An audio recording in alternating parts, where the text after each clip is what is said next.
Hello, I'm Kristen Oakes-White. And I'm Avery Davidson. Thank you for joining us for This Week in Louisiana Agriculture. Drones are becoming an essential tool on the farm. Many say they're a more precise and more affordable alternative to fixed-wing aerial applicators. Right now, the major player in the drone game is Chinese manufacturer DJI. But that could be changing soon as DJI is in the crosshairs of the federal government, opening the door for American-based competitors. As TWILA's Josh Meeks found out, one of those companies wants to start building drones right here in Louisiana. A healthy, profitable agriculture business hinges on precision. For nearly a century, airplanes have been the sole way to spray crops from the sky. Over the past few years, however, drones have become not only a viable, but cost-beneficial option.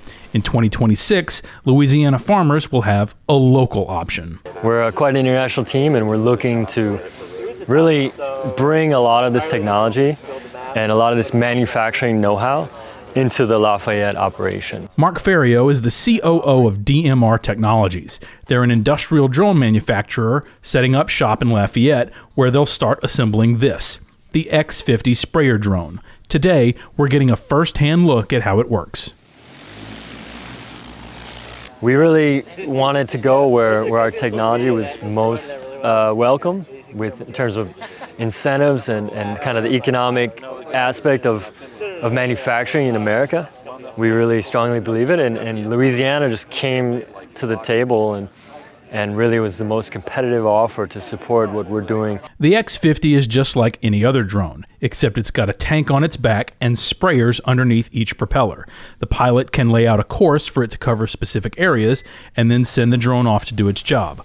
DMR says it's cheaper than hiring a plane and a pilot, and because it can practically fully charge a battery in about 10 minutes, there's very little downtime. In the harvest of 24, we saw that drone sweetened cane pushed a lot more sugar through the cane than our traditional airplane sweetened cane. Joshua Hebert says he was DMR's first Louisiana customer.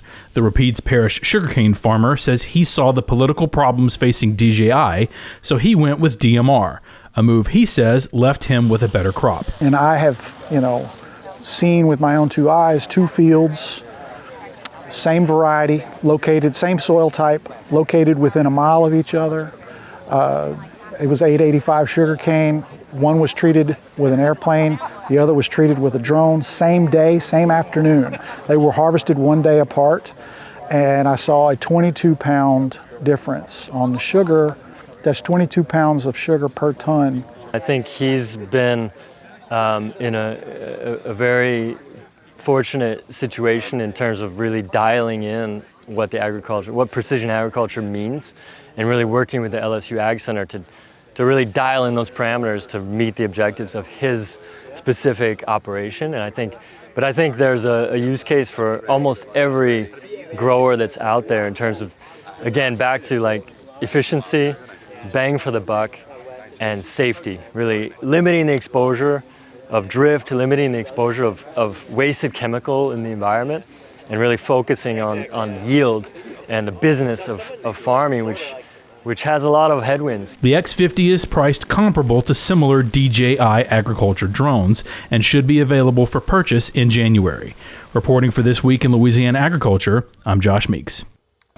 For now, the X50 will be the only product built in Louisiana, but their production facility has a lot of room for expansion in the future.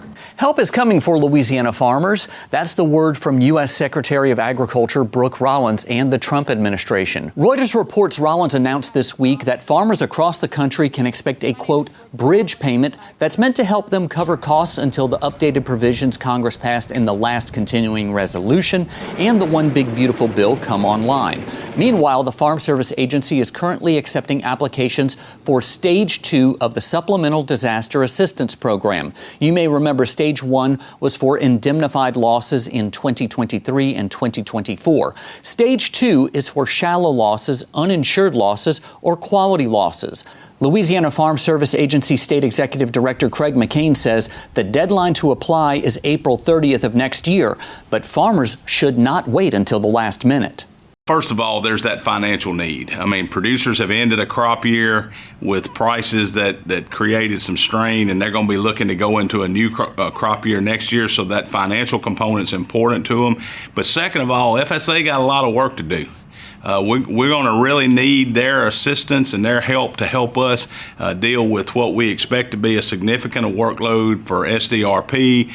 And then we have some other programs coming down the road, and then our annual sign up and followed by acreage reporting. So the quicker that we can begin this process, the better off we are for not only the ultimate customer, but for the agency as well. The American Farm Bureau Federation issued a statement reiterating the need for a bridge payment. According to Reuters, if USDA approves $40 billion in payments to farmers, it would be the most issued since 1933. The 2025 hurricane season came to an end just the way we like it in Louisiana. Quiet.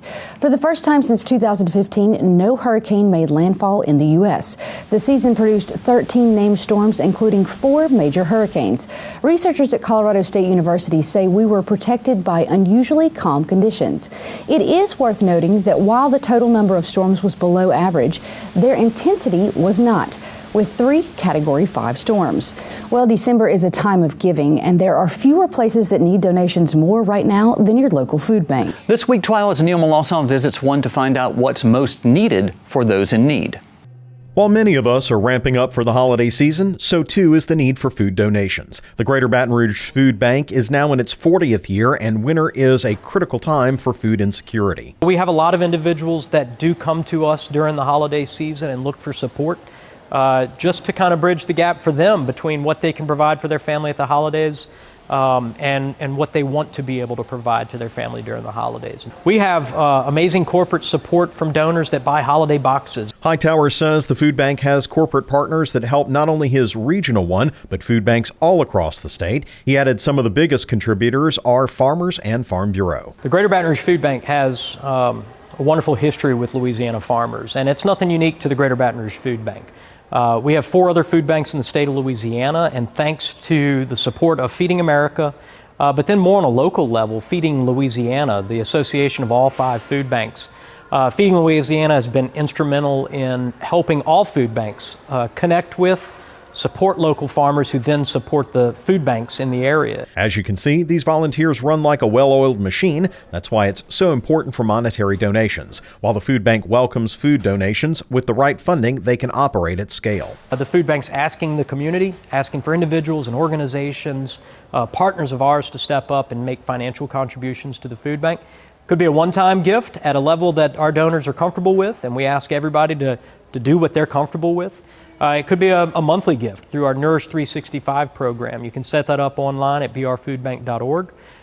The food bank doesn't just run on donations. Hightower says volunteers drive both their mission and success. In 2024, we had over 14,900 volunteer visits. That's the equivalent of about 27 or 28 full-time employees for the food bank. People came here and experienced the mission of the Greater Baton Rouge Food Bank. And when they work in the warehouse behind me, our volunteers know that what they're doing results in a box of food or a can of food or a bunch of celery or a bag of apples being delivered to a pantry or refrigerator for our neighbors in need. And the need this year is greater than ever. With funds cut from the USDA budget, it's impaired the ability of the food bank to help those in need. So beginning of the year, we were giving out 25 pounds per person of food, and then we had to reduce to 20 pounds. And then unfortunately, again, later in the summer, we had to reduce to 15 pounds per person, and that's where we are right now. So our greatest need truly is to be given more resources so that we can go out and source more food. As you can see from the folks behind me, they are from all walks of life, but they are busy here behind one common purpose, serving their community in need. Reporting for This Week in Louisiana Agriculture, I'm Neil Melanson. There are food banks located in each region of Louisiana. To find out where they are or how you can help, you can visit our website at twilatv.org. With cold weather hinting at Christmas, now is the time to get some winter color in your landscape and around your home. TWILA's Carl Wiggers heads to the source of some holiday cheer to learn what to look for to bring Christmas to your home. A sea of red covers this greenhouse at Clegg's Nursery on Grimmel Springs Road north of Baton Rouge. These poinsettias will soon find their way to retail stores and homes across the area. Elena Fennell is one of the growers at Clegg's, and this is her favorite time of year. So I do love the Christmas season. I like seeing the whole greenhouse in full color, and that usually starts about the week of Thanksgiving. We see a sea of color, just reds, whites, pinks, oranges. While the room is bright and colorful now, these poinsettias arrived in September very green. As for these trees, they took even longer to grow. We start our poinsettia trees in May, so it's a long crop, and we're used to turning over bedding plants, that kind of are here for 6 weeks, 3 weeks, and that's it. Customers around Baton Rouge have come to expect high quality and a big variety at Clegg's over the years.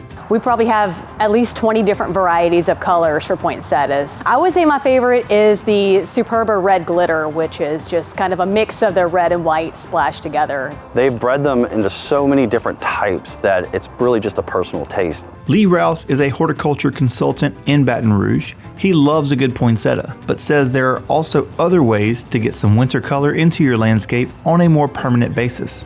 Fall and winter is usually the best time to plant, especially trees and shrubs. You can plant camellias, nandina, different trees and shrubs that are going to give that good fall and winter color. Hollies is another one of them that's going to stay green with the red berries, and there's plenty of different species of those that you can plant. Rouse says you can also fill a planter or some pots by the front door. You can do cyclamen, alyssum, calendula, and all of this is going to come in different colors, so you can pick your color palette. Typically, it's going to be reds, pinks, and whites that you can choose from. However, if you don't want to get your hands dirty, you can always head over to your local nursery and grab a few of your favorite poinsettias. The retail stores will have poinsettias until Christmas. At the greenhouse, we'll probably just have them for another 2 weeks. In Baton Rouge, I'm Carl Wiggers reporting for This Week in Louisiana Agriculture. To learn more about preserving those winter plants or to plan your trip to Clegg's, head over to our website at twilatv.org. Well, one of the best ways that you can know where your food comes from is to grow it yourself. That was the focus of the inaugural Acadiana Homesteading workshop held in Lafayette. TWILA guest reporter Suzanne Ferreira takes us there. My females here today are 140 apiece. It's a first for Acadiana. An LSU Ag Center hosted homesteading event held at the historic Blackham Coliseum in Lafayette. My grandma sat on that stool in 1947. I think this is way overdue for this area. They have a great opportunity in Bossier, but this is fantastic to have the ag community that we have down here get together.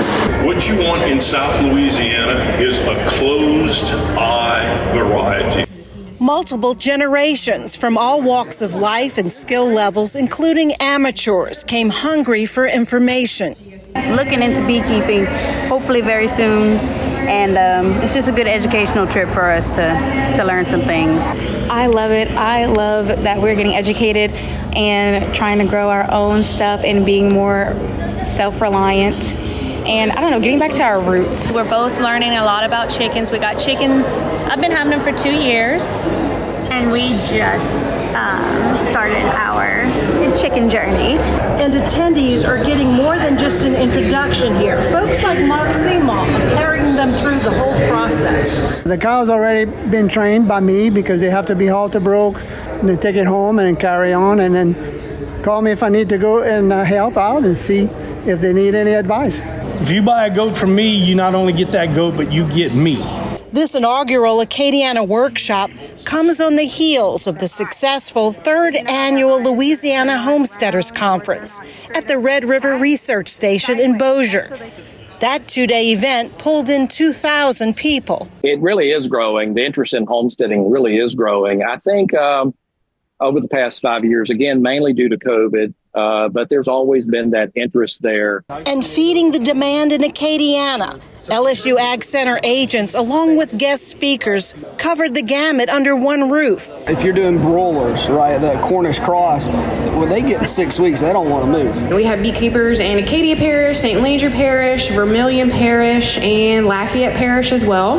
Learned a lot of good information that we didn't have before. A lot of good information, yeah, that we can use on our place now. I think we had a good turnout for the day, so I'm pretty excited about that. Thank you. No problem. Y'all have a good one. Reporting in Lafayette, Suzanne Ferreira. If you would like to learn more about raising bees, chickens, or growing your own fruits and vegetables, the LSU Ag Center has an abundance of information. We'll link you over on our website at twilatv.org. Still to come on TWILA, Louisiana's wheat fields have gotten a lot smaller over the years. As planting is underway, we'll look at what's driving the downturn. Plus, traveling around the world with rice right there at LSU. You're watching This Week in Louisiana Agriculture, the only TV show bringing Louisiana farmers and consumers together every week.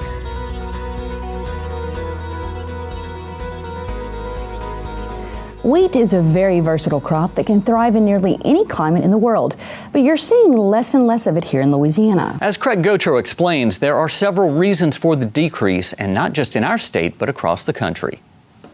Amber Ways of Grain is a line that can be found in America the Beautiful, but in Louisiana, wheat acres are becoming scarcer. There are several reasons for the decline, but one primary cause. It has to do with price. I mean, producers have to make a profit in order to stay above water and pay the bills.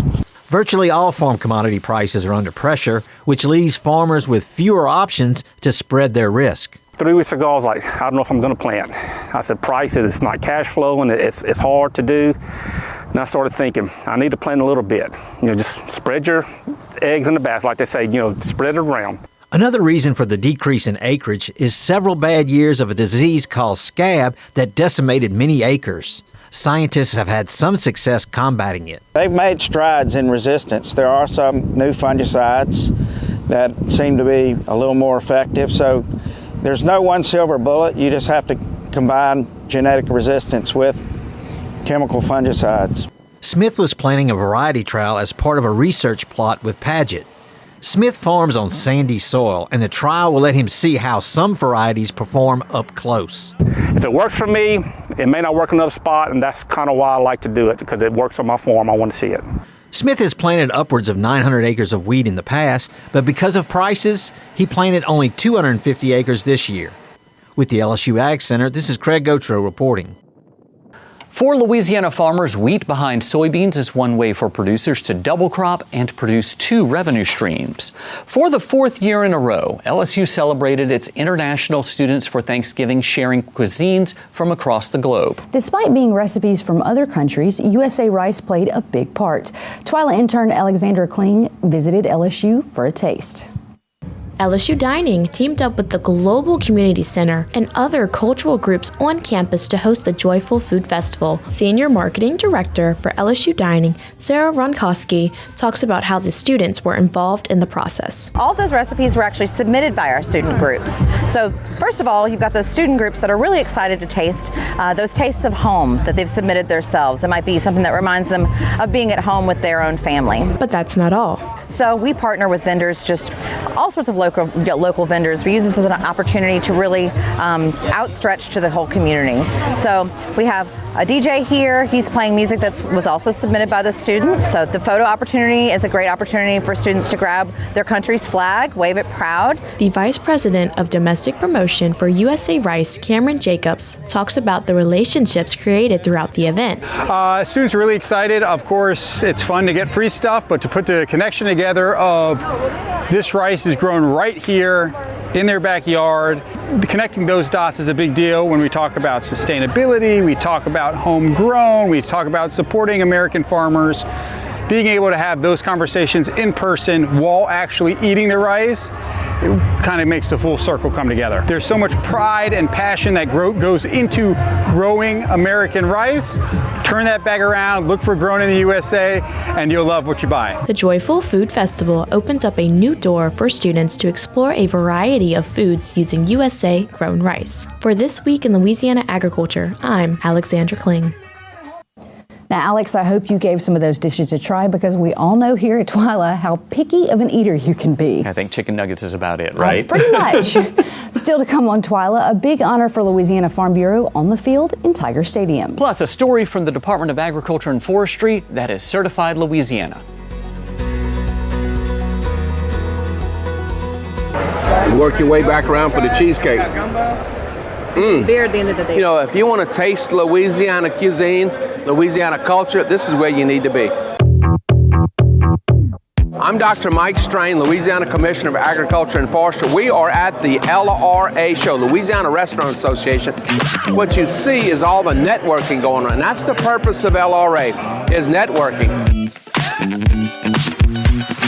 Everybody, that's pretty much anybody in the restaurant business, in the food business, in the food processing business, wine, beer, spirits, whiskey to rum, every kind of food product, seasoning product you could ever imagine, it's all here under one roof. This is a huge event here at the Convention Center, and you can see as far as the eye can see there are booths here. We have 44 booths with certified Louisiana companies here. My name is Carol Johnson, and I'm the owner of the Cook Shop. Nacogdoches Meat Pie Company. Raging Cajun Foods. New Orleans Ice Cream Company. Louisiana Lanyap Foods.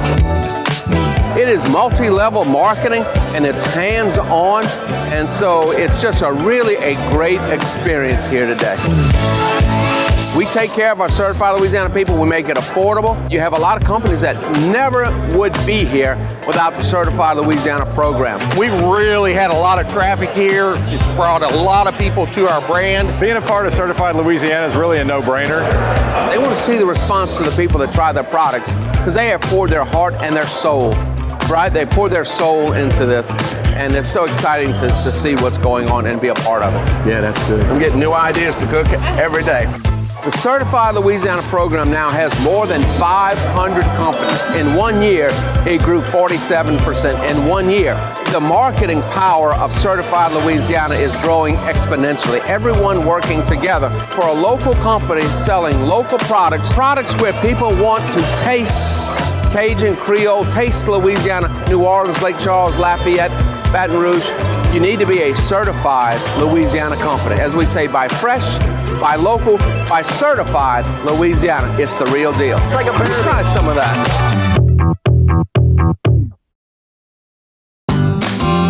Certified Louisiana's Crawfish Tales with Commissioner Mike Strain was brought to you by the Louisiana Department of Agriculture and Forestry Certified Louisiana program.